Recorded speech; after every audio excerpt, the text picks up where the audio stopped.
तीज के व्रत क्यों कहते हैं कि सातुड़ी तीज करी, हरियाली तीज करी या हड़ताली का तीज करी? इन तीज के व्रत का क्या विधान है? इन तीज के व्रत का क्या महत्व है? इन तीज के व्रत की क्या मूल्यता है? इसकी क्या महत्वता है?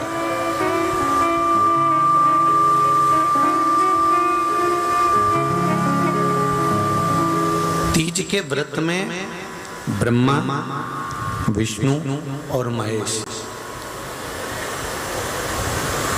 इन तीनों की जो देवियां हैं, ब्रह्माणी, लक्ष्मी और पार्वती, थोड़ा ध्यान लगाकर सुनना। हरताली का तीज शिव महापुराण की कथा ही नहीं है। आप जो तीज करते हो, हरियाली करो चाहे सातुड़ी करो, उस तीज की महत्वता क्या है, इस हिंगोली की शिव महापुराण की कथा में अपने को समझना है कि उसकी मूल तत्वता, उसकी महत्वता है क्या, उसका महत्व क्या है।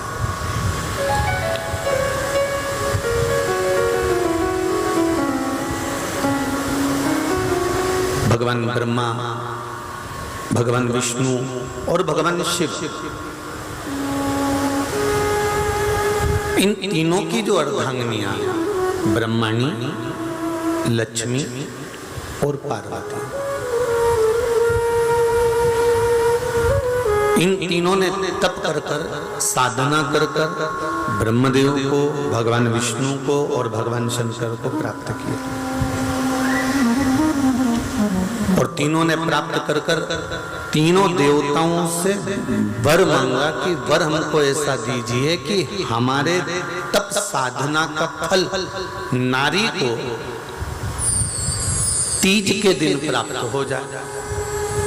अब देखिए जरा, एक ही व्रत से, एक ही उपवास से उसको संपूर्ण तप साधना का फल प्राप्त हो रहा है, संपूर्ण तप साधना का फल उसको मिल रहा है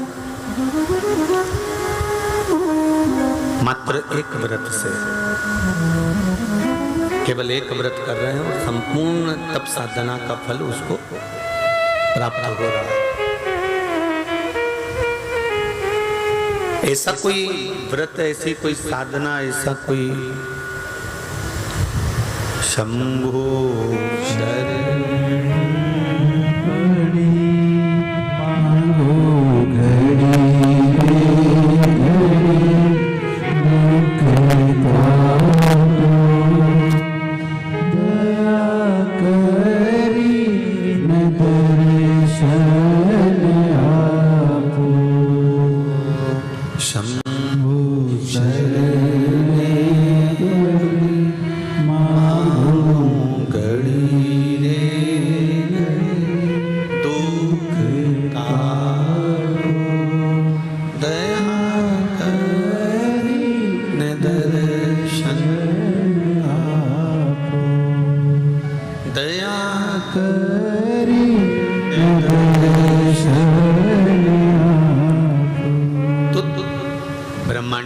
मांगो से मांगा, लक्ष्मी जी ने भगवान विष्णु से मांगा, पार्वती जी ने भगवान शिव से मांगा कि ऐसा वर दे दीजिए जिस वर से एक ही व्रत करने से संपूर्ण फल की प्राप्ति हो जाए, संपूर्ण फल मिल जाए। ऐसा एक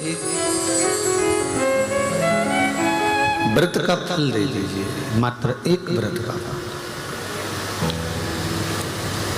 अब देखिए, हरियाली तीज करने वाली माताएं थोड़ा ध्यान से सुनना।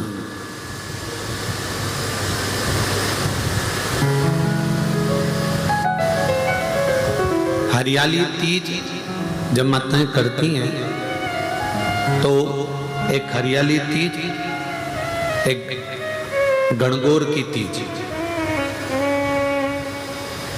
ये दो तीज के व्रत ऐसे होते हैं जिसमें जब माताएं करती हैं तो उस समय पर उमा, ब्रह्माणी और लक्ष्मी, इन तीनों की आराधना का फल उसको केवल एक व्रत से प्राप्त हो जाता। अब देखिए दूसरा, सातुड़ी तीज।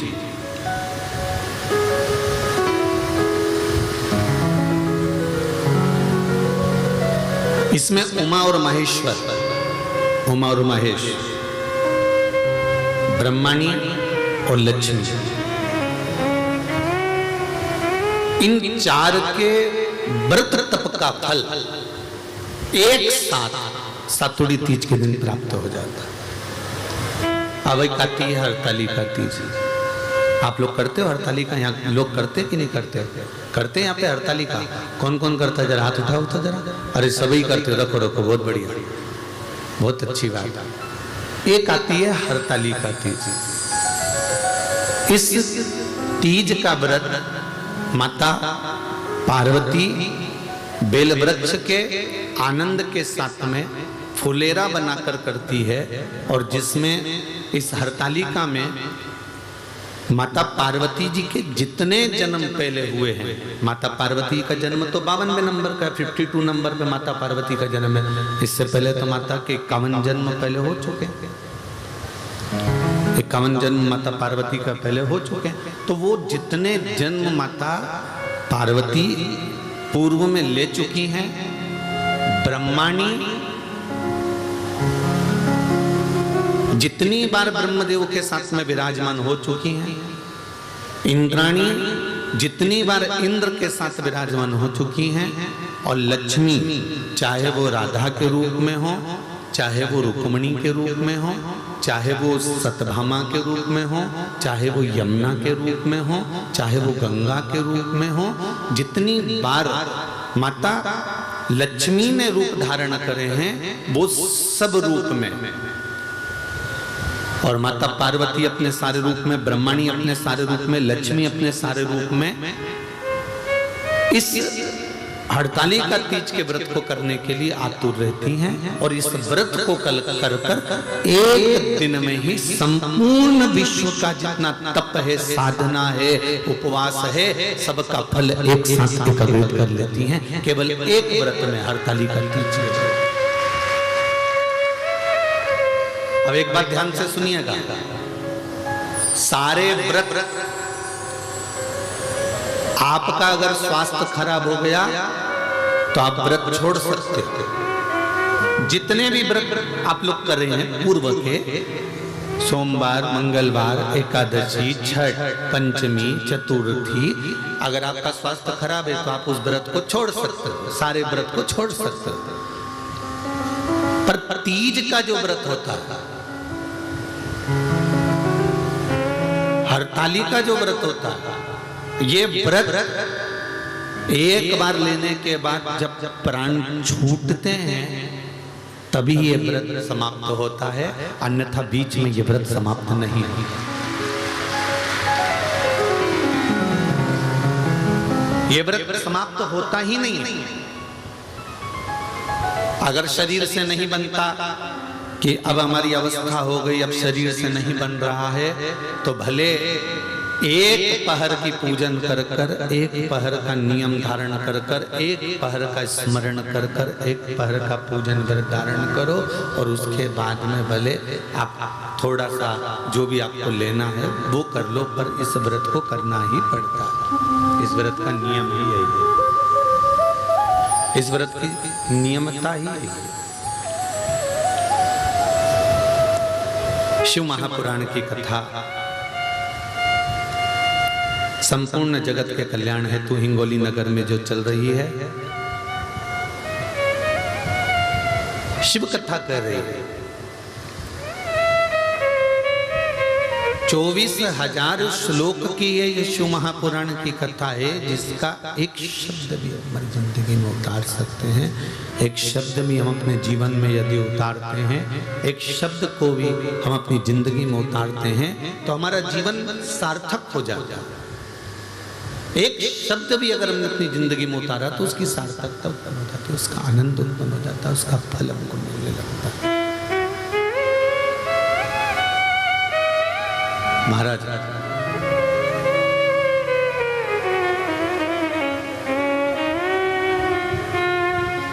भगवान शिव का सुंदर संवाद हरतालिका शिव महापुराण की कथा के माध्यम से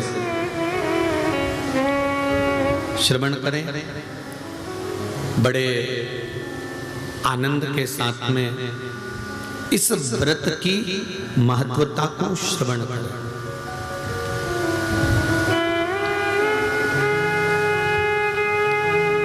हरतालिका तीज का व्रत करने वाली नारी जब प्राण छोड़ती है तो उसकी क्या गति होती है, कहाँ वो जाती है, किस लोक में उसका स्थान होता है। हरतालिका तीज का व्रत जो नहीं करती और भूल से भी फुलेरा का दर्शन करना, फुलेरा जानते हो ना आप लोग, जिस दिन जहाँ हरतालिका तीज बनती है, केले के पत्ते के ऊपर जहाँ शिवलिंग बनता है उसके ऊपर जो फूल की मालाएं लटकाई जाती है या झूमर या पत्ते लटकाए जाते हैं, उसका मात्र दर्शन वो व्रत नहीं भी कर रही है, उसका उपवास नहीं है, उसकी व्रत नहीं है, उसने व्रत नहीं उठाया, उसने उपवास नहीं उठाया, ना उसने व्रत उठाया।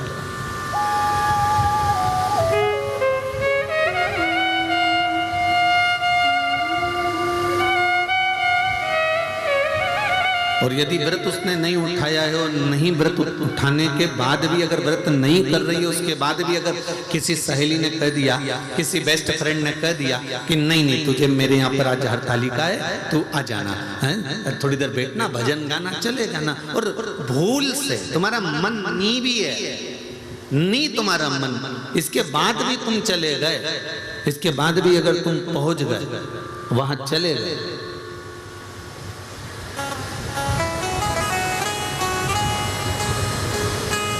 और केवल हरतालिका तीज के उस फुलेरे का दर्शन कर लिया, नहीं है व्रत, और उस फुलेरे का दर्शन कर लिया,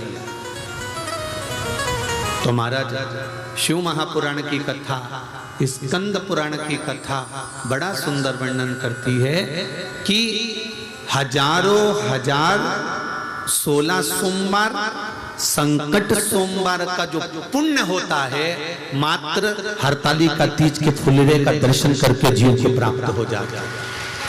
केवल एक फुलेरे का दर्शन कर, शंभु शंभु, केवल एक फुलेरे का दर्शन कर कर प्राप्त हो जाता है।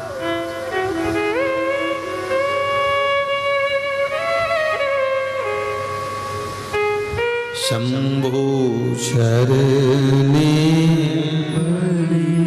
मांगू घड़ी रे घड़ी, दुख काटो दया करी न दर्शन आओ, दया करी न दर्शन आओ। शंभु शरणे मांगू घड़ी रे घड़ी, दुख काटो दया करी निदर्शन आपो।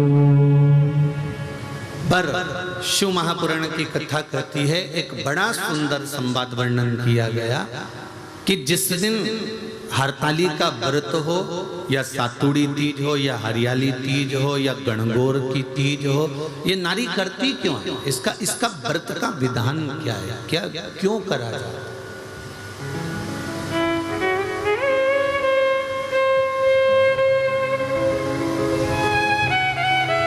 तो कहा ये अखंड सौभाग्य को देने के लिए करते। किस चीज के लिए है? जम के बोलो जरा, अखंड सौभाग्य के लिए। अब एक प्रश्न मन में खड़ा हो जाता है,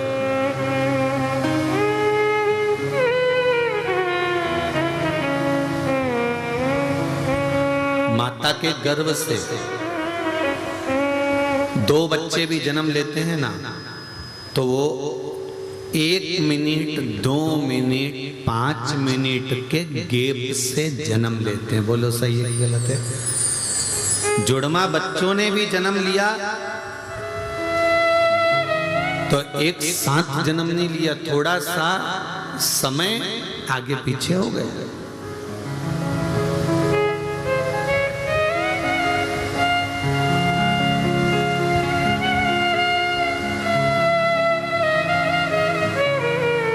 जब स्त्री और पुरुष का विवाह होता है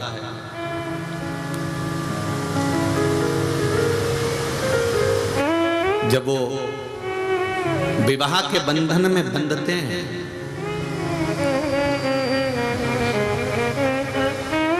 उस बंधन में कोई ये जरूरी नहीं है कि दोनों साथ ही जा रहे हैं।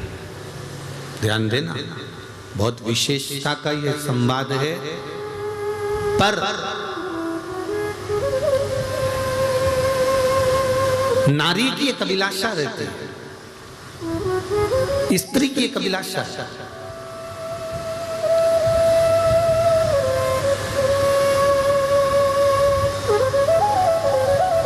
कि मेरे हाथों में भर भर के चूड़ा रहे,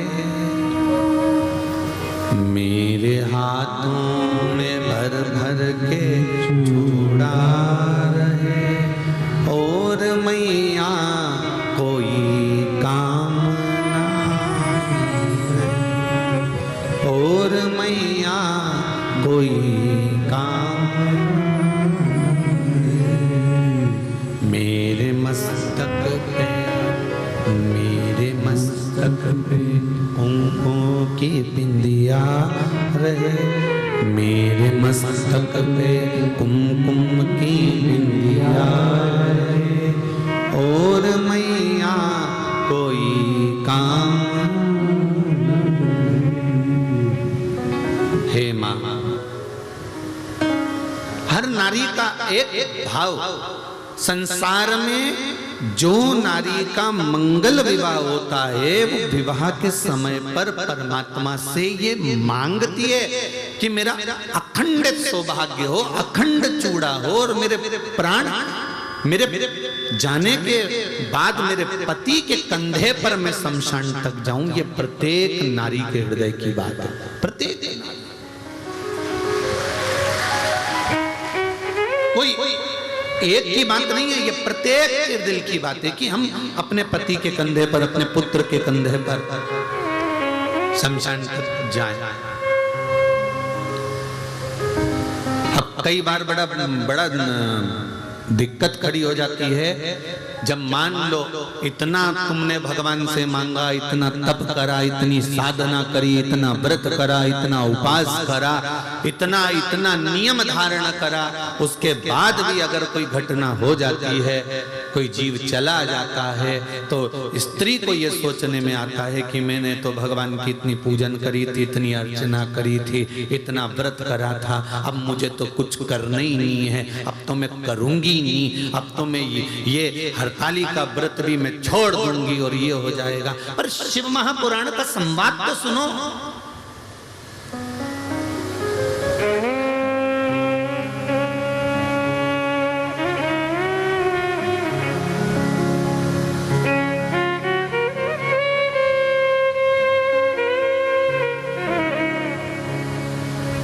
एक बात हमने पहले भी कथा में कही, और हिंगोली वाले तुम लोग सुन लो जरा अच्छे से, सरसों का तेल डाल के सुनना, हो सब अच्छे से सुन लेना, जो पहले कहा या फिर कह रहा है।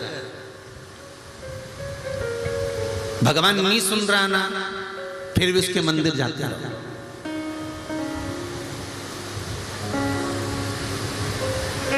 तुम रोटी नहीं भी देती हो ना, तो भी गाय तुम्हारे दरवाजे पर आकर खड़ी हो जाती है, मत दे, वो तो खड़ी है।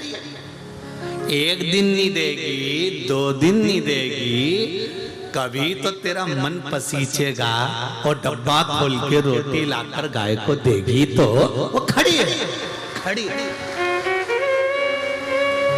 कभी तो मन पसीचेगा ना, कभी तो उसका मन करेगा, कभी तो उसके मन में आएगा, तो वो तो खड़ी है, तो खड़ी है। तुमने तो गई और लाके रोटी दे दी।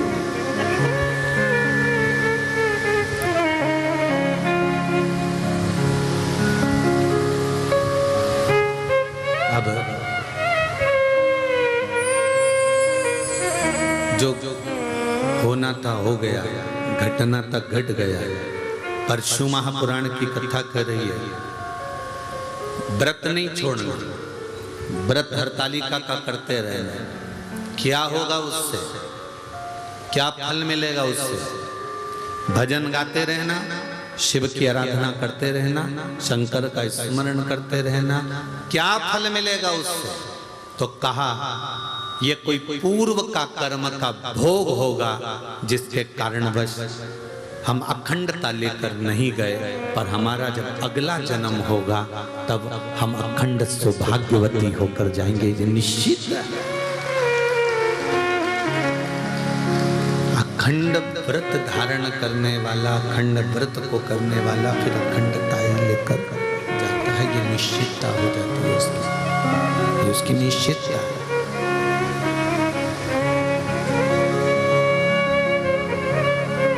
करते रहो व्रत, करते रहो साधना, करते रहो उपवास। मंदिर जाना मत छोड़ो, जाते रहो। शिव जी को एक लोटा जल चढ़ाना मत छोड़ो, चढ़ाते रहो।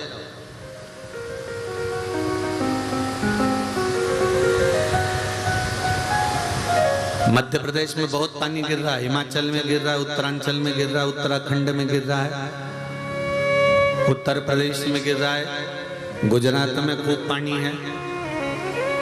बहुत सारे मैसेज आए, लोगों ने कहा गुरुजी पानी बहुत गिर रहा है, अब कुछ ऐसी व्यवस्था बताओ कि पानी थोड़ा सा कम हो जाए। हमने कहा सारी समस्या का हल तो कहे वो 2 लोटा जल का ही तो कमाल है जो इतना गिर रहा है,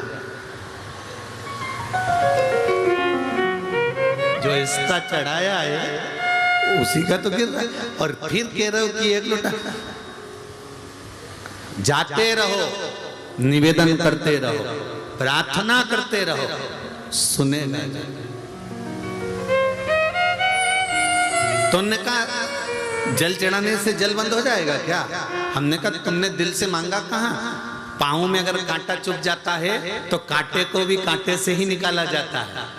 कांटे को निकालने के लिए एक चिमटी या एक पिन या कोई कील या कोई नोकेली कोई वस्तु उस कांटे को निकाल देती है, तो कांटे को कांटे से ही निकाला जाता है। तो सारी समस्या का हल, जरा जम के तो बोलो, 1 लोटा जल बस दिल से चढ़ा और दिल से उससे प्रार्थना करो, वो सुनेगा जरूर। ये निश्चित है कि वो सुनता है, ये निश्चित है कि वो सुनेगा, उसके मन की बात को पूर्ण करेगा, ये निश्चित है कि वो सुनेगा जरूर।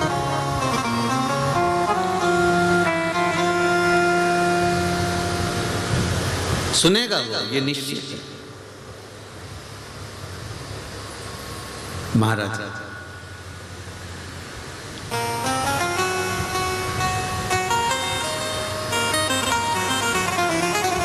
एक देवराज नाम का ब्राह्मण, शिव महापुराण का प्रारंभ का महत्तम देवराज नाम के ब्राह्मण से प्रारंभ होता है, जिसने पूर्ण समय में कोई चोरी नहीं करी है,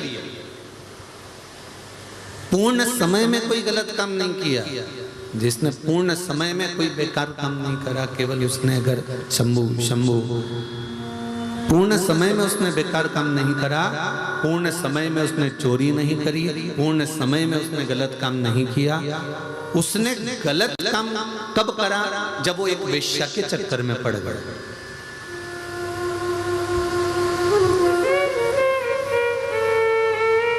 एक वेश्या का संग मिल गया और उस वेश्या का जो संग था, वो वेश्या के संग ने इसको पकड़ रखा था। उसकी आसक्ति, काम, तृष्णा, उसने इसको खींच रखा और उस आसक्ति के कारण, उस काम के कारण, उस तृष्णा के कारण वैश्या ने एक बार इससे कह दिया कि मुझे रानी के गले का हार चाहिए। तो ये हार चुराने के लिए गया और चोरी कर कर लेकर आया। तो राजा को मालूम पड़ गया, उसने दूतों को भेज दिया, ये भागता भागता शिव मंदिर में पहुंच गया। आप देखिए जब तक ये वेश्या के संग में नहीं था, ये वेश्या के संग में नहीं आया था, वेश्या से इसका संबंध नहीं जुड़ा था, तब तक ये जितना कमा रहा था परिवार अच्छे से चला रहा था, जितना ला रहा था उससे इसका परिवार चल रहा था, जितना इकट्ठा कर रहा था उससे इसका पूरा परिवार आराम से चल रहा था, परिवार में कोई तकलीफ नहीं थी।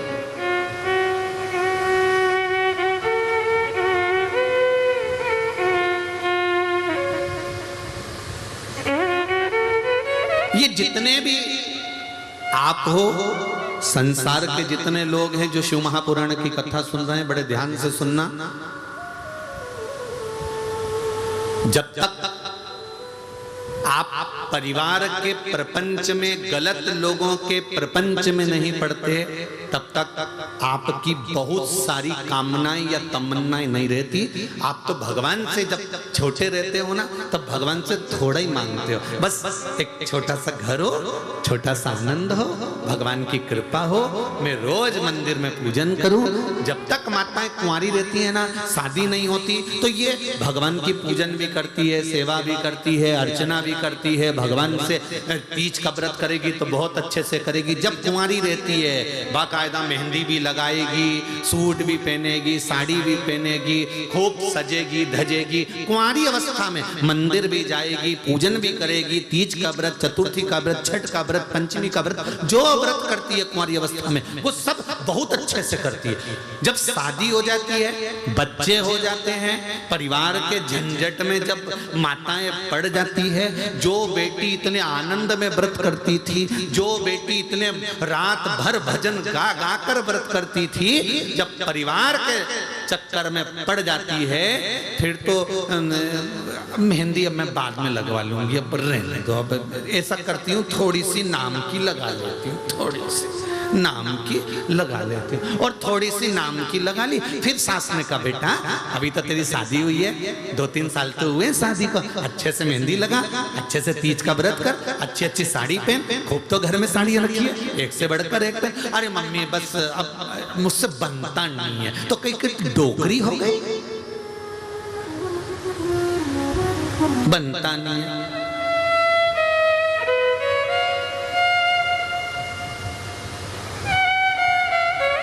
ये किसी एक के साथ नहीं, सबके साथ है। जब गाड़ी नहीं थी, 4 व्हीलर नहीं थी, तब नागनाथ भगवान से, घोड़ा नागनाथ में जाकर, परली बैजनाथ में जाकर, त्र्यंबकेश्वर जाकर भगवान को विनती कर कर कर आए थे, बाबा बस एक 4 व्हीलर गाड़ी आ जाए, फिर तो जब 15 दिन में, 8 दिन में, 10 दिन में मैं दर्शन करने आ जाऊंगा। भगवान ने कहा चलो प्रैक्टिकल कर लेते हैं। भगवान ने इसको एक 4 व्हीलर गाड़ी दे दी। अब इतना मौजी राम हो गया, सब दूर जाने के लिए गाड़ी है, पर भगवान के धाम जाने के लिए गाड़ी कभी तैयार नहीं होती, जब तैयार करे तब कैंसिल। भगवान भी कह रहे थे, इसीलिए नहीं दे रहा था, इसीलिए नहीं दे रहा था।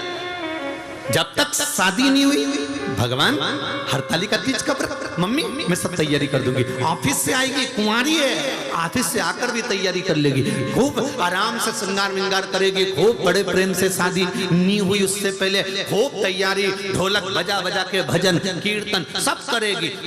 आसपास में माताओं को भी खिलाएगी, भाभी आना, काकी आना, हमारे यहाँ तीज का व्रत है, हमारे यहाँ तीज का व्रत है, हमारे यहाँ हरतालिका तीज का व्रत है, हमारे यहाँ फुलेरा बनेगा, हमारे यहाँ शंकर जी की पूजन, सबको किया। और शादी होने के बाद में अब 4 बार 5 बार सास कह रही है बेटा अब तो उठ जा, कर ले कुछ थोड़ा बहुत तैयारी कर ले पूजन की। अब तो ऐसा मन उचिष्ट हो गया कि वो कहते हैं ना कि भगवान, कई लोग हमसे कहते हैं कि गुरुजी आप इतना कहते हो कि भगवान का भजन करो, भगवान का भजन करो, तो भगवान प्रकट क्यों नहीं होते? भगवान की कथा कह रही है कि गाड़ी मांगी थी, गाड़ी दे दी, गाड़ी आने के बाद गाड़ी की कीमत घट गई, फ्रिज नहीं था घर में, रोज प्राण खाए पति के, फ्रिज ला दो, फ्रिज ला दो, फ्रिज ला दो। जिस दिन से फ्रिज आया एक बार अच्छे से सफाई नहीं करी, वो फ्रिज कचरे जैसा अंदर से हो रहा। वॉशिंग मशीन ला दो, वॉशिंग मशीन ला दो। जब तक वॉशिंग मशीन नहीं आई तो उसकी कीमत इतनी थी, वॉशिंग मशीन आ जाए, वॉशिंग मशीन आ जाए। वॉशिंग मशीन आने के बाद ऐसी है कि वो में चूहा भरा दिया महाराज। बोलो सही है कि गलत है? नहीं, थोड़ा बुरा लगेगा, हिंगोली वालों थोड़ा सा लग सकता है, और लग जाए तो लग जाए। हल्दी की मंडी में कथा चल रही है, बेच देना, उसमें कौन सी दिक्कत है? तो उसमें टेंशन वेंशन नहीं लेना अपने को, अपन तो कथा कल मस्त। जब तक जो चीज नहीं मिलती उसकी कीमत होती है, जो चीज मिल जाती है उसकी कीमत खत्म हो जाती है। मकान छोटा था, बड़ा हो जाए, बस बड़ा हो जाए, बड़ा हो गया। हमेशा कहती थी छोटे से मकान में कहाँ तो कपड़े सुखाऊं, कहाँ जाऊं, छत बड़ी हो तो घूमने जाऊं। भगवान ने 2-3 मंजिल का मकान दे दिया। अब जिस दिन मुहूर्त हुआ था, पंडित जी ने एक बार ऊपर ले जाके पूजन कराई थी, 1-2 बार टेरिस गार्डन में घूमने गई थी। उसके बाद अभी तक नहीं मालूम कि ऊपर क्या क्या पड़ा हुआ है। उस दिन के बाद नी चढ़ी, और चढ़ी तो इतनी ऊपर चढ़ गई कि नीचे ही नहीं आई कभी, इतनी चढ़ी। बताओ,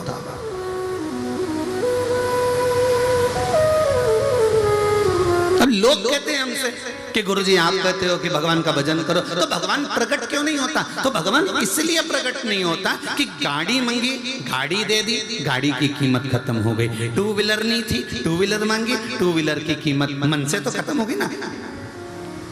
रानी हार था, नहीं था, रानी हार मंगवाया, बड़ा हार मंगवाया, चूड़ी मंगवाई, नहीं तो पीछा पकड़ के बैठी थी, ये मिल जाए, मिल जाए, मिल जाए, कितना अच्छा लग रहा है, एक बार तो दिला दो। और दिला दिया, फिर उसकी कोई कीमत नहीं है, वो पड़ा हुआ है, वो पड़ी हुई है, वो वॉशिंग मशीन, वो फ्रिज, वो मकान, वो गाड़ी, वो बंगला, सब पड़ा हुआ है। फिर कोई नई आसक्ति आ गई, अब ये चीज मिल जाए, वो चीज भी मिल जाती है, फिर उसकी आसक्ति खत्म हो जाती है। अब इसमें कोई मन नहीं है, इसमें कोई आनंद नहीं है। उसी तरह शिव महापुराण की कथा कहती है कि भगवान प्रकट क्यों नहीं होता।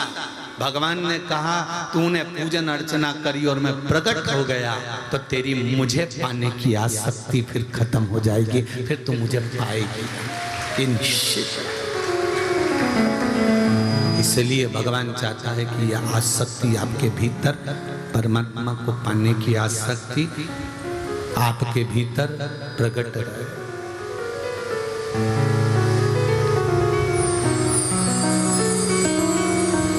आपके भीतर प्रकट, इसीलिए कहा शिव अर्चना का सुख ही दूसरा है।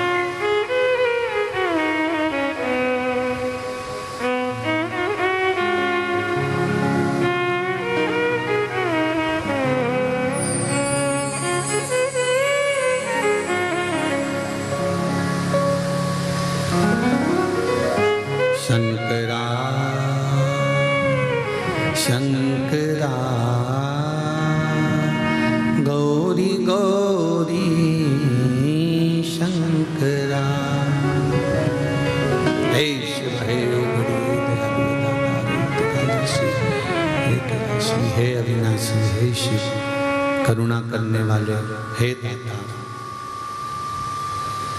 आप करुणा करिए तो जो जिस भाव से भगवान को रिझाता है, जो जिस भाव से भगवान को कहता है, भगवान उस भाव से उसको मिलता है।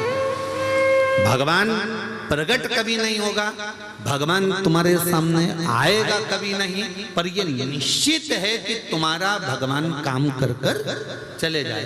एक पत्र आया, देखिए।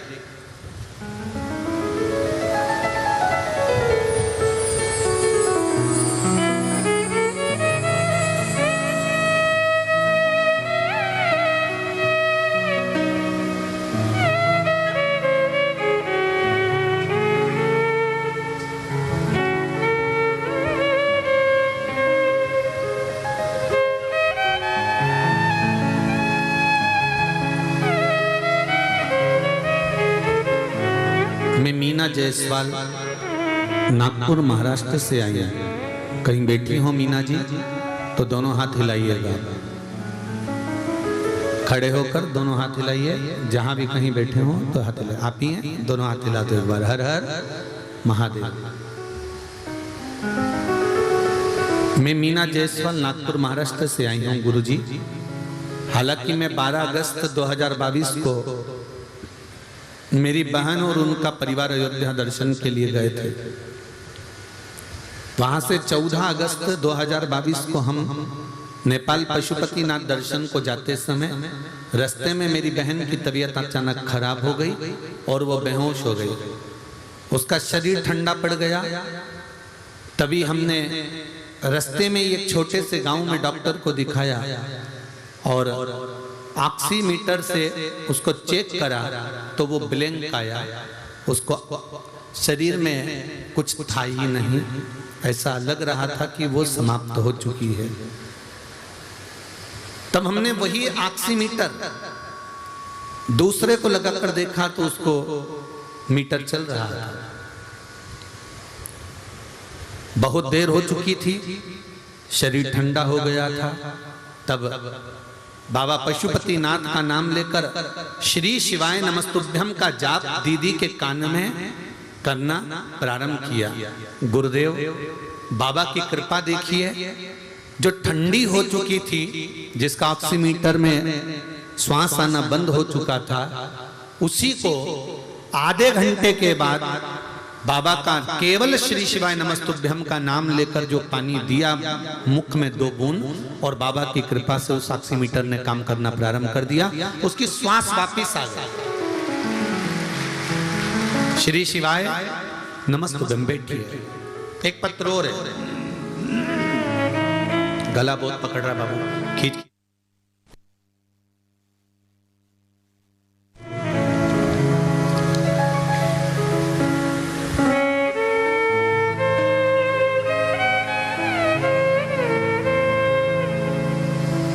मैं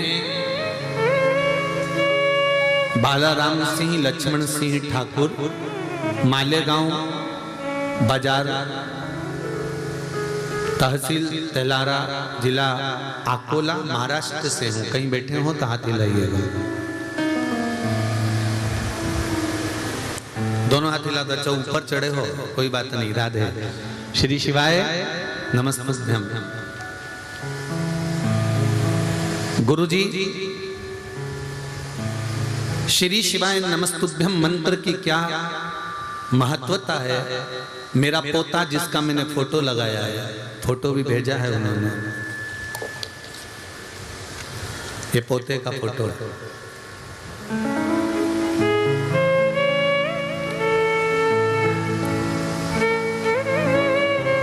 मेरा पोता वंश जितेर सिंह ठाकुर 2.5 साल का है। 17 अगस्त 2021 को उसे डिप्थीरिया हार्ट सर्प नामक एक बीमारी होती है जो जानवरों में होती है। वो बीमारी मेरे पोते को हो गई। अकोला जिले के हॉस्पिटल में दिखाया।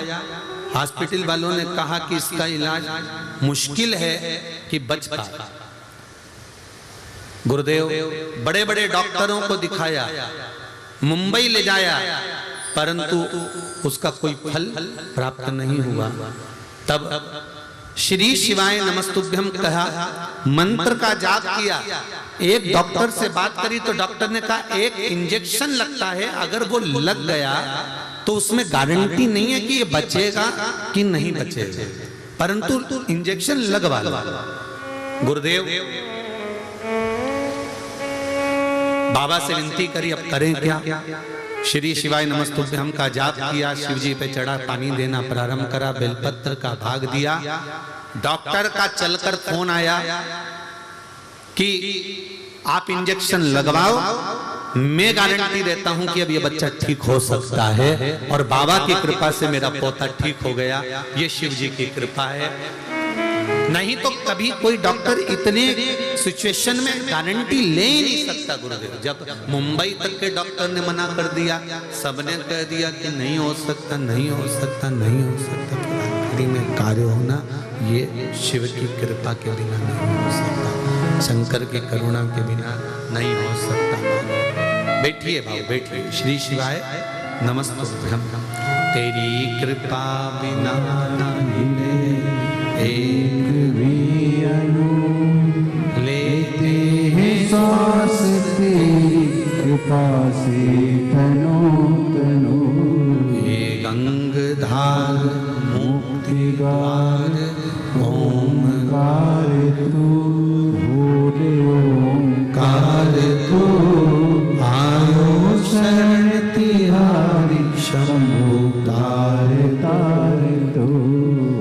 बखान क्या करूं मैं राहों के घेर का, चपटी भगोत में खजाना कुबेर का। हे गंगधार मुक्ति द्वार ओंकार तू भोले ओंकार तू आयो शरण तिहारी शंभु तार तार तू। भगवान शिव का स्मरण, शिव भक्ति का मंत्र जाप कोई साधारण नहीं होता। हम तो आप लोगों से भी कहेंगे, हिंगोली वालों से भी कहेंगे, जितने लोग हिंगोली के यहाँ कथा श्रवण कर रहे हैं और जितने लोग आस्था चैनल पर, फेसबुक, यूट्यूब पर ये हरताली का शिव महापुराण की कथा को सुन रहे हैं, ध्यान से श्रवण करना।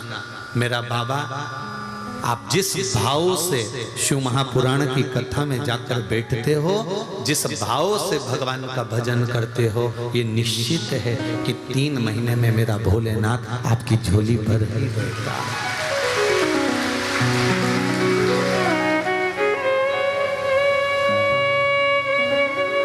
भोलेनाथ से निराला यहाँ तो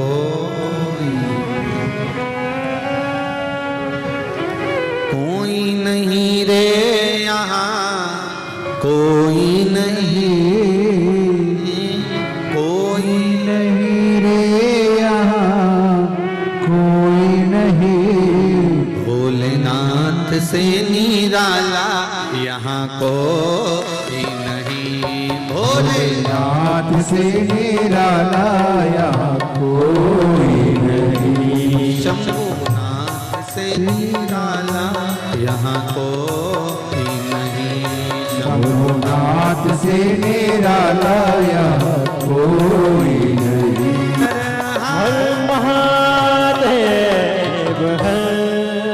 भगवान शिव की कथा कह रहे, भक्ति का संचार कर कर, स्मरण कर कर जो शिव तत्व को जाने, भगवान शंकर की उदारता, करुणा, मंत्र जाप, नाम जाप, नाम कीर्तन, स्मरण जीवन का सुख देने वाला।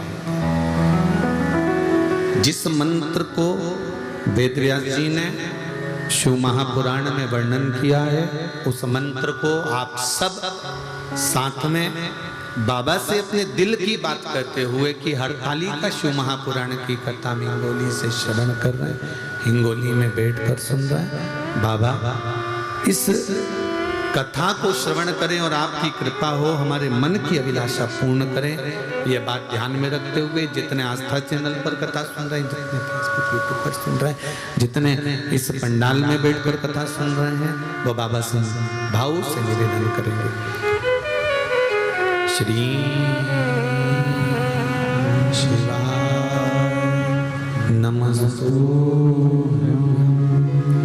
श्री शिवाय नमस्तुभ्यं। श्री शिवाय नमस्तुभ्यं। श्री शिवाय नमस्तुभ्यं। श्री शिवाय नमस्तुभ्यं। भोला सब दुख काटो भोला सब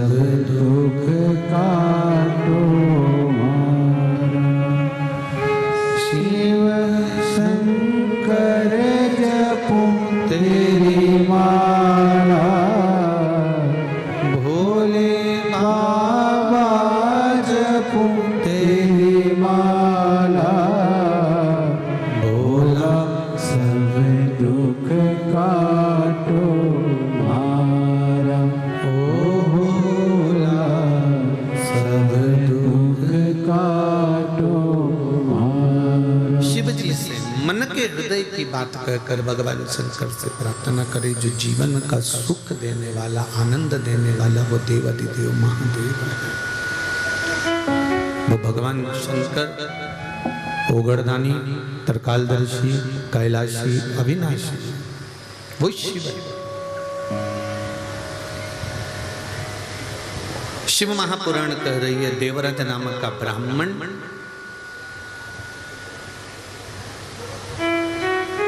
एक वैश्या का संग पाकर अपने जीवन को नष्ट कर। देखिए, चलते हुए जीवन में बहुत अच्छा चल रहा है, आपका बहुत अच्छा जीवन चल रहा है, बहुत बढ़िया आपकी कमाई हो रही है, बहुत बढ़िया दुकान चल रही है, बहुत बढ़िया गृहस्थी चल रही है, बहुत बढ़िया परिवार चल रहा है, बहुत बढ़िया कुटुंब चल रहा है, बहुत अच्छा सब काम हो रहा है, सब चीजें अच्छी चल रही है। पर उसके अंतर्गत कभी ऐसा योग बन जाता है, ऐसा क्रम हो जाता है कि हमारा करा धरा सब बेकार हो जाता है। हमारा जितना करा हुआ है वो सब पानी फिर जाता है।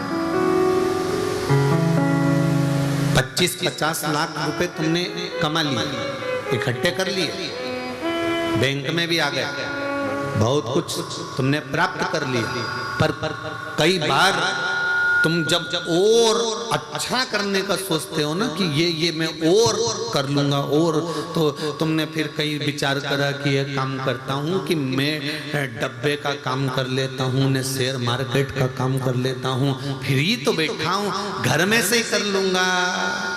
और विचार करा था, परिवार वालों ने कहा मत कर, जो है भगवान की कृपा का है, भगवान ने दिया है, सब अच्छा चल रहा है, दाल रोटी भगवान दे रहा है ना, पेट भर कर दे रहा है ना। फिर वही वाली बात आ गई जो शिव महापुराण में वर्णन है कि पेट भरने की जवाबदारी मेरे देव अधिदेव महादेव ने ले रखी है, पेटी भरने की जवाबदारी नहीं ली कि तुम्हारी पेटी भर,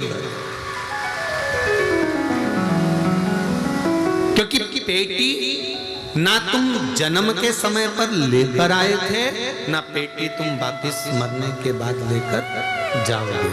हाँ, हिंगोली में ऐसा होता हो तो बात दूसरी है, पर हमने तो जहां तक सुना है कि मुट्ठी बांधे आया जग में, राधे हाथ पसारे जाएगा, और क्या तू लेकर आया जग में, क्या तू ले, ये मत बोलो क्या तू लेकर जाएगा, लेकर जाओगे।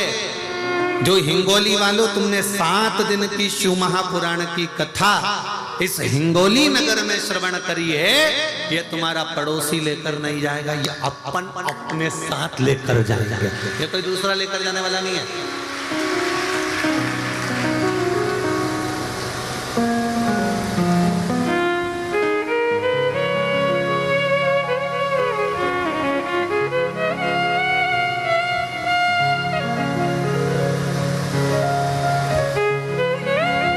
एक जहां अग्रवाल जी के यहाँ ठहरे ना महाराज निकुंज के यहाँ, तो वहां किसी ने 2 पत्र भेजे, सामने टेबल पे रखे होंगे, उसमें एक पत्र में लिखा है कि कोई बीमारी थी तो उसका वर्णन है, और दूसरा पत्र में लिखा उन्होंने कि गुरुजी से ये पूछना है कि बचपन में पुण्य कमाना चाहिए कि जवानी में पुण्य कमाना चाहिए कि अधेड़ी में पुण्य कमाना चाहिए कि बुढ़ापे में पुण्य कमाना चाहिए। बोलो रे हिंगोली वालों, तेरा क्या होगा रे कालिया, तुम बता दो कि पुण्य कब कमाना चाहिए।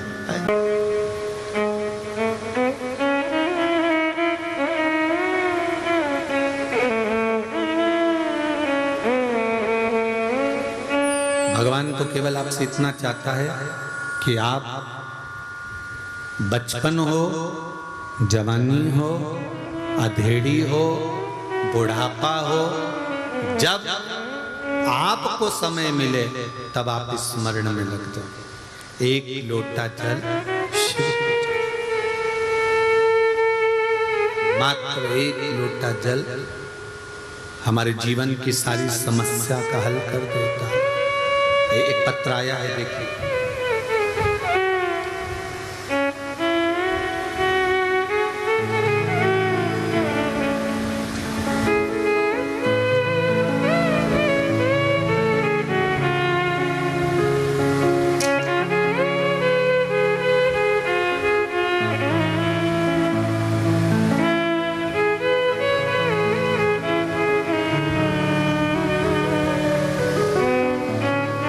नाम फूला शर्मा है, मैं वाशिम जिले से हूँ। कहीं बैठी हूँ तो हाथ हिलाइएगा। आप ही हैं? दोनों हाथ हिला दो एक बार। श्री शिवाय नमस्तुभ्यम।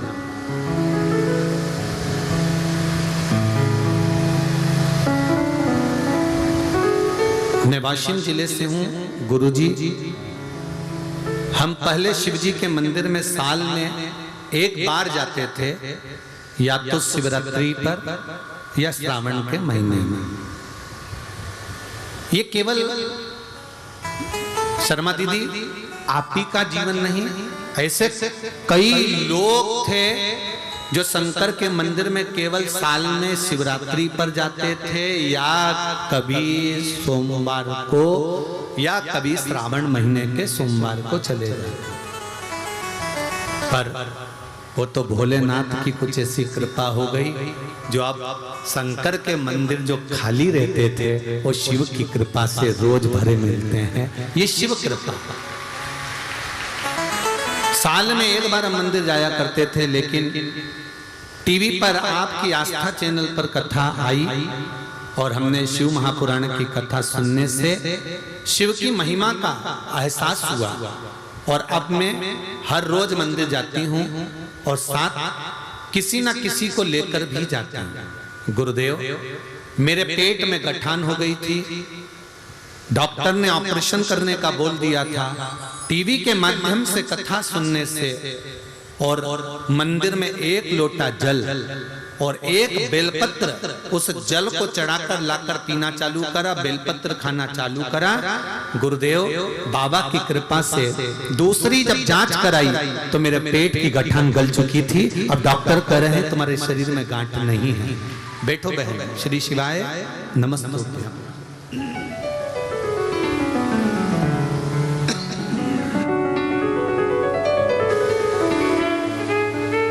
शिव कृपा किसको कहते हैं? शंकर की उदारता किसको कहते हैं? शंकर की करुणा किसको कहते हैं? अब दिल से पुकारे। एक पत्र और है, देखिए।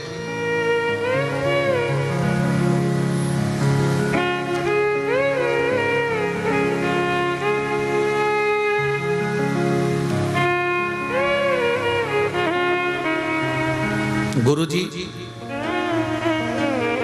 मैं सो कल्पना श्रीकांत सुक्ते मानवत जिला परभणी से आया।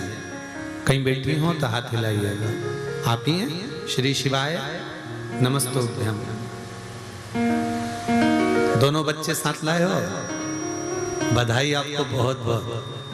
बाबा देवाधिदेव महादेव का प्रसाद आपके घर आया और बाबा की कृपा हुई। 2007 में मेरी शादी हुई थी गुरुदेव। मुझे एक लड़का हुआ था जिसको फिट की प्रॉब्लम थी। डॉक्टरों के पास दिखाया तो डॉक्टर बोले उसको मुंबई ले जाओ। मुंबई ले जाते समय मेरा लड़का शांत हो गया। मुझे दूसरा लड़का हुआ तो उसे भी डॉक्टरों ने यही फिट की प्रॉब्लम बताई और मुंबई के एम हॉस्पिटल में उसकी ब्लड की जांच की शुरुआत करी। उसका खर्चा लाखों का था, फिर भी हम पीछे नहीं हटे, लेकिन सारी जांचें कराए और 2 साल का लड़का भी शांत हो गया। गुरुजी, एक भी बच्चा मेरी गोदी में नहीं था। 10 साल के बाद जब शिव महापुराण की कथा आपके माध्यम से सुनी, तब फिर बाबा से विनती कर डॉक्टरों ने कह दिया था कि तुम्हें जो भी संतान होगी वो ऐसी ही होगी, या तो विकलांग या फिट वाली। गुरुदेव, आंवले के नोमी का उपाय पशुपति व्रत किया, बाबा से विनती करी, बाबा अब संतान को 10 साल हो गए, गर्भ भी नहीं ठहर रहा, आप कृपा करें बाबा और मुझे संतान दें। बाबा की कृपा से मेरे गर्भ से 2 संतान हुई, एक लड़का और एक लड़की, और दोनों बाबा की कृपा से सारे डॉक्टरों को जांच करा ली, दोनों स्वस्थ हैं और उन दोनों बच्चों को लेकर हम धोख दिलाने कथा में आए हैं। दोनों बच्चों को बहुत बहुत भाव से ले आओ, जरा एक बार ले आओ, ले आओ, ले आओ, जल्दी ले आओ। शंभो शरणे। कार्यकर्ता लिया, कार्यकर्ता लिया। दुख काटो दया करी दर्शन आपो। शंभो शरण पड़ी मांगो घड़ी रे घड़ी दुख काटो दया करी दर्शन। रोइए मत, अब तो खुश होइए। अब तो बाबा ने झोली भर दी ना, तो फिर अब रोने की क्या जरूरत है। अब तो खुश होकर आओ, आंसू वहीं पहुंच के छोड़ कर जाओ। वो बोले बोले बोले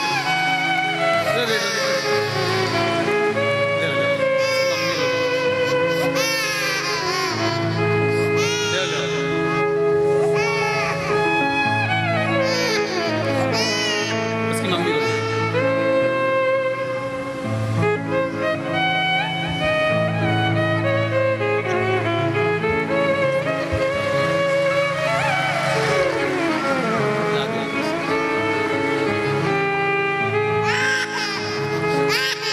दोनों बाबा के प्रसाद।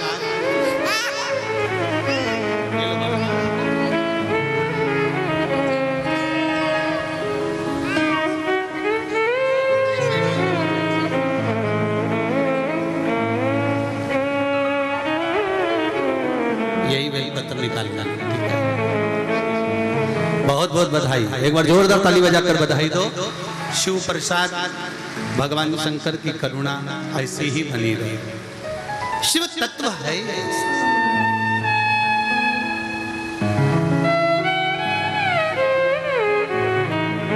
शिव की उदारता, करुणा, दया, शंकर का नाम स्मरण, आपका किया गया भजन, कीर्तन, मंत्र जाप, नाम जाप, ये जीवन का सुख दे देता।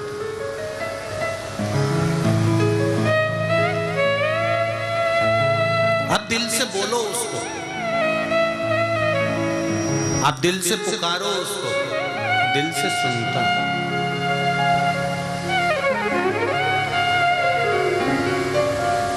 और जब वो दिल से सुनेगा तो ये निश्चित है, फिर कहूंगा ब्रह्मदेव ब्रह्मलोक में रहते हैं, भगवान विष्णु वैकुंठ लोक में रहते हैं, और मेरा देव अधिदेव महादेव मृत्यु लोक में रहता है, जो सुनता है तुरंत कर देता। ये शिव है, ये शंकर, ये ओखड़ी, ये दयालु, ये दाता।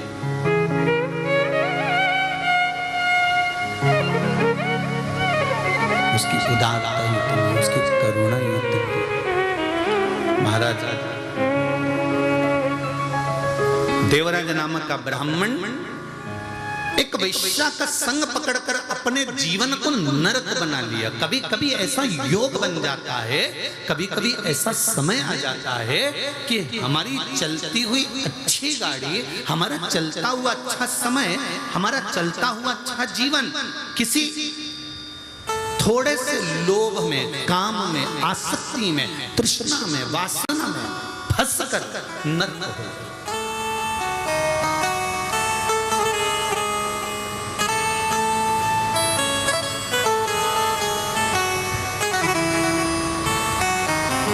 बहुत अच्छा जीवन चल रहा है, पर थोड़ा सा लोभ जाग गया, थोड़ा सा अहंकार जाग गया, थोड़ी सी काम जाग गया, थोड़ी सी वासना जाग गई, थोड़ी सी तृष्णा जाग गई, और हमारा जीवन हमने नरक कर दिया। हमने अपना जीवन पूरा नरक कर लिया, उसमें हमने कोई सुख भोगा ही नहीं। एक बात हमने पहले भी कही थी, आप भी ध्यान लगाकर सुनना।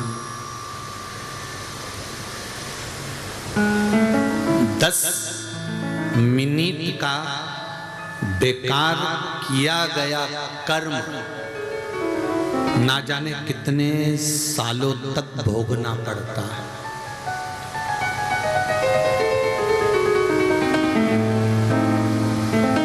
कितने सालों? झूठ, छल, प्रपंच, कपट, बेईमानी हम थोड़ी सी करते हैं और एक जन्म में उसका भोग नहीं भोग पाते। 84 लाख योनियां जो हैं ये हमारे कर्म को भोगने के लिए ही।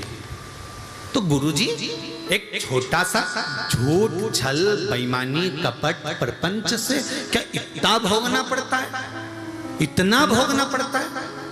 ऐसा कोई होता है क्या? तो देख लो, थोड़ी सी देर का क्रोध आया, प्रैक्टिकल देखिए, थोड़ी सी देर का क्रोध आया, गुस्सा आया, चक्कू उठाया, तुमने उसके पेट में मार दिया। कितनी देर लगी? 2 मिनट, 5 मिनट, 10 मिनट, 15 मिनट, पेट में चक्कू, पेट में चक्कू मार, मर गया वो। पुलिस पकड़ कर ले गई, अदालत थाने में पटक दिया। बोलो पटका कि नहीं पटका? पटकने के बाद में अभी तो केस चालू ही नहीं हुआ।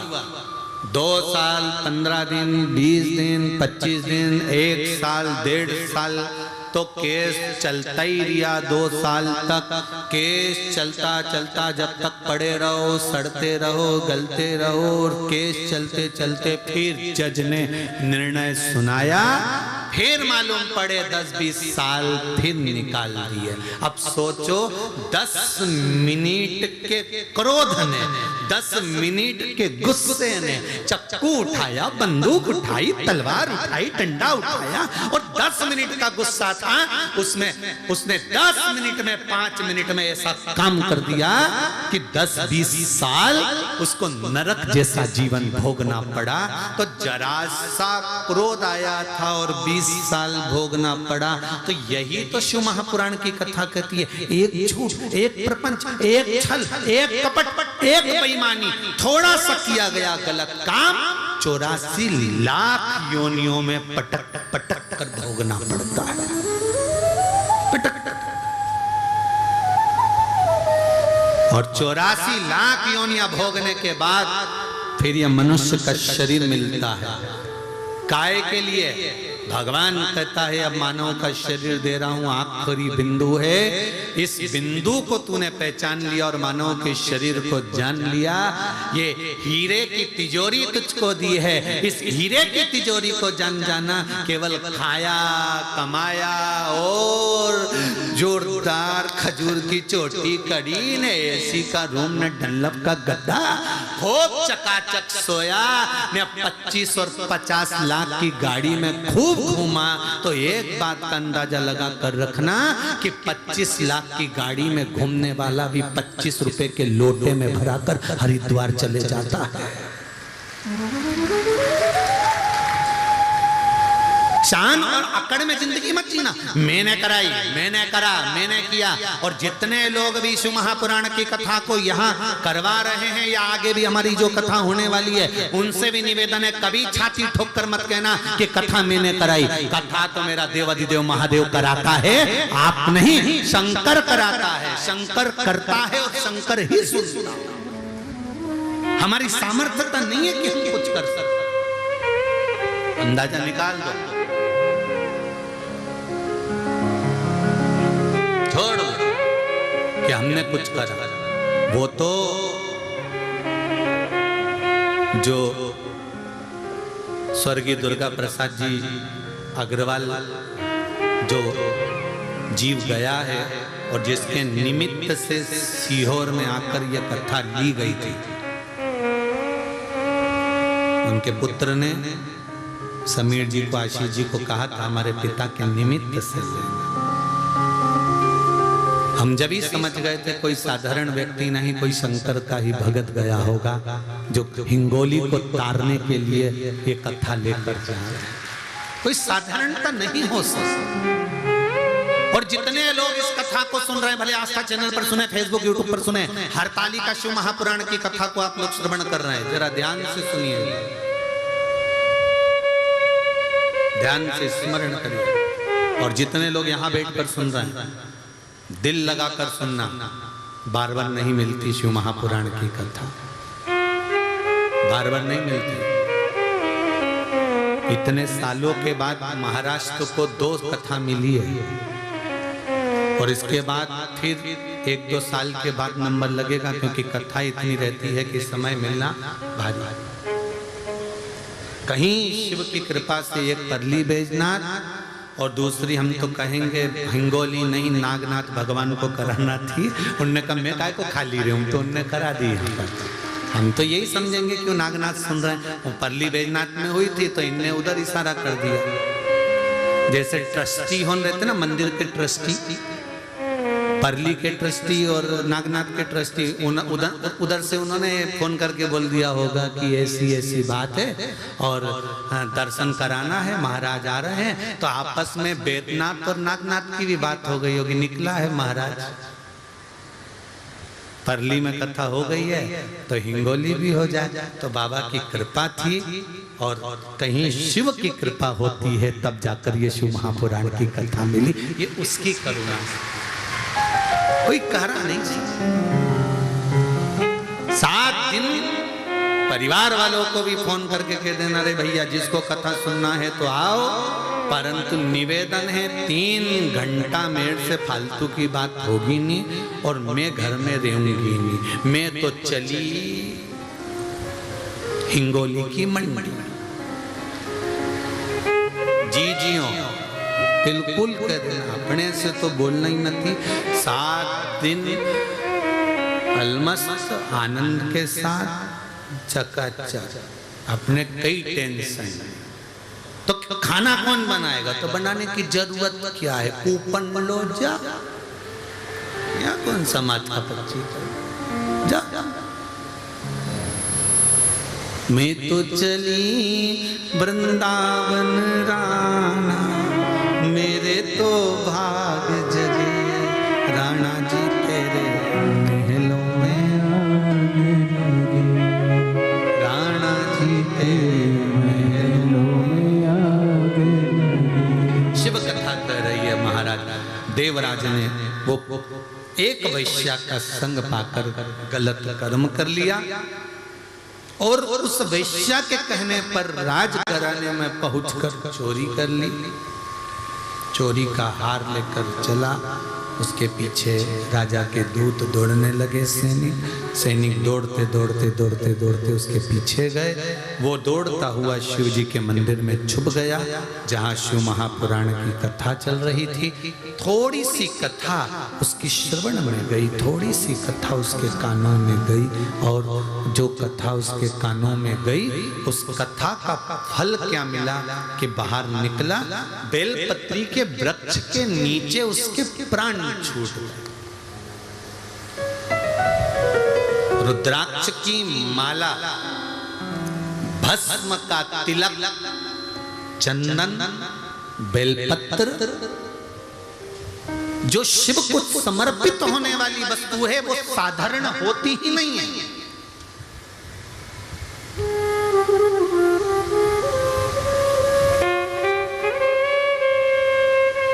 कमल का फूल लेकर आओ तो 5 रुपए का एक मिलेगा। बेलपत्री तो किसी भी पेड़ में से तोड़ ली और चढ़ा दी, कीमत की लगी नहीं। शंकर भगवान को महंगी सामग्री कुछ चाहिए ही नहीं। बेलपत्री सब मिल जाए तो चढ़ाओ, नहीं मिले तो मेरी उठाकर धोकर फिर चढ़ाओ।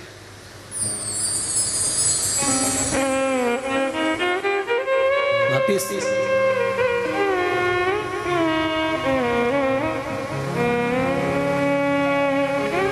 भस्म कितनी कीमत की होगी?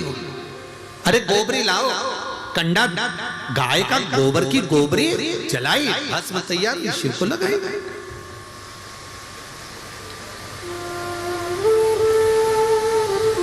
कहा धतूरा बहुत महंगा मिलता है, कहीं से तोड़ लाए, शिव जी को चढ़ा दिया। धतूरे की कीमत मूलो। चंदन, जल, शंकर भगवान कहते हैं मुझे चढ़ने वाली संपूर्ण सामग्री जितनी भी है इसकी कोई कीमत नहीं है। शंकर कहते हैं मुझे चढ़ाने वाली वस्तु की कीमत नहीं होती, जो चढ़ा रहा है। शिव जी कहते हैं चढ़ने वाली वस्तु की कीमत नहीं है, पर जो चढ़ा रहा है मेरे मंदिर में आकर, शिव कहते हैं मैं उसको कीमत वाला बना देता हूं। वस्तु की कीमत नहीं होती, पर शंकर के पास जो पहुंचा है, शिव के नजदीक में जो पहुंचा, शंकर के पास जो गया, शिव के पास पहुंचकर जिसने वस्तु समर्पित करी है, शिव कहते हैं मैंने उसको कीमत वाला बना दिया, मैंने उसको कीमती बना दिया, वो कीमत वाला होगा। अब देवराज बेलपत्री के वृक्ष के नीचे प्राणों को त्यागा। यम के दूत बंदी बनाने के लिए आए, नहीं ले जा सके, क्योंकि शंकर के गण वहीं पर खड़े हुए।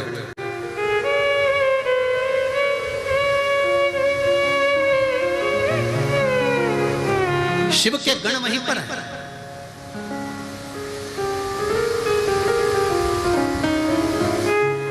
हम इसको लेने के लिए आए, पापी है, ब्राह्मण होकर वैश्या का संग करा, ब्राह्मण होकर काम में डूबा रहा, ब्राह्मण होकर चोरी करी, ब्राह्मण होकर लोभी रहा, ब्राह्मण होकर गलत कर्म करा। इसलिए हम इसको लेने के लिए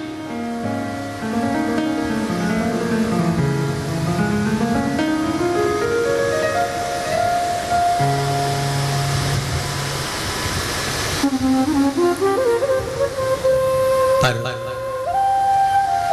शंकर भगवान के गणों ने कहा तुम इसको ले जा नहीं सकते। कारण कितना भी बड़ा पापी हो, कितना भी बड़ा लोभी हो, कितना भी बड़ा कामी हो, कितना बड़ा भी अहंकारी हो, बेलपत्री के वृक्ष के नीचे इसके प्राण छूटे। ये वृक्ष कोई साधारण है क्या?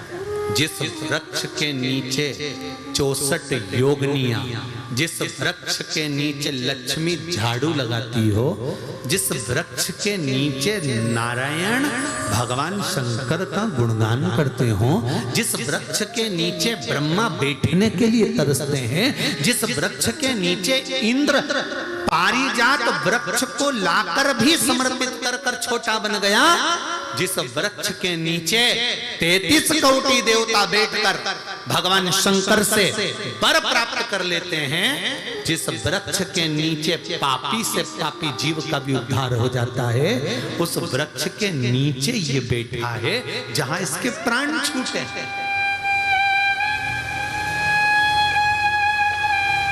यमदूतों को अच्छा नहीं लगा, तो यमदूतों ने यमराज से जाकर कहा स्वामी अगर इस पापी को मारना था तो बेलपत्री के पेड़ के नीचे क्यों मारा?